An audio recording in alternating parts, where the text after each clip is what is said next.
ഒരുപാട് തമാശ ചിത്രങ്ങളും തമാശ ക്യാരക്ടറുകളും ഞാൻ ചെയ്തിട്ടുണ്ടെങ്കിൽ തന്നെയും ഇതിലൊരു തമാശ ക്യാരക്ടറല്ല ശരിക്കും രമണൻ.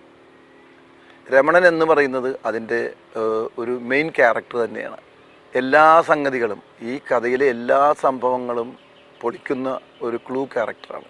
മറ്റേ തിലഞ്ചൻ്റെ വീട്ടിൽ ചെന്നിട്ടാണെങ്കിലും ഞാൻ പറയുന്നുണ്ട്, അവൻ മരിച്ചുപോയെങ്കിലും നല്ല നിലയിൽ എത്തിയില്ലേ എന്ന് പറയുന്ന അവിടെയാണ് ഇതിൻ്റെ എല്ലാ കളത്തരങ്ങളും പൊളിയുന്നത്. അതുപോലെ എന്നെ ഫറീസിൻ്റെ വീട്ടിൽ ചെന്നിട്ടാണെങ്കിലും പറയുന്നുണ്ട്, അവൾ അവൻ്റെ ഭർത്താവിൻ്റെ വീട്ടിൽ സുഖമായിട്ട് ജീവിക്കുകയാണെന്ന് പറയുമ്പോൾ അത് വന്നിട്ടാണ് ഞാൻ ദിലീപിനോട് പറയുന്നത്. അങ്ങനെ എല്ലാ സംഭവങ്ങളിലെയും കെട്ടുകൾ അഴിക്കുന്ന ആളും ഒക്കെ ഈ രമണൻ എന്ന് പറയുന്ന ക്യാരക്ടറാണ്.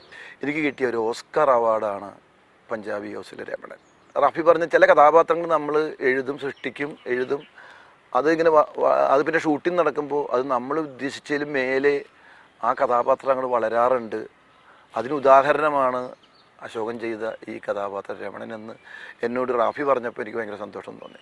രമണൻ എന്ന് പറയുന്ന കഥാപാത്രത്തെ സൃഷ്ടിച്ച റാഫി മെക്കാട്ടിൻ എന്ന് പറയുന്ന ആ രണ്ട് പ്രതിഭകൾ, അവരാണ് ഇതിൽ 100% കയ്യടി വാങ്ങേണ്ടവർ.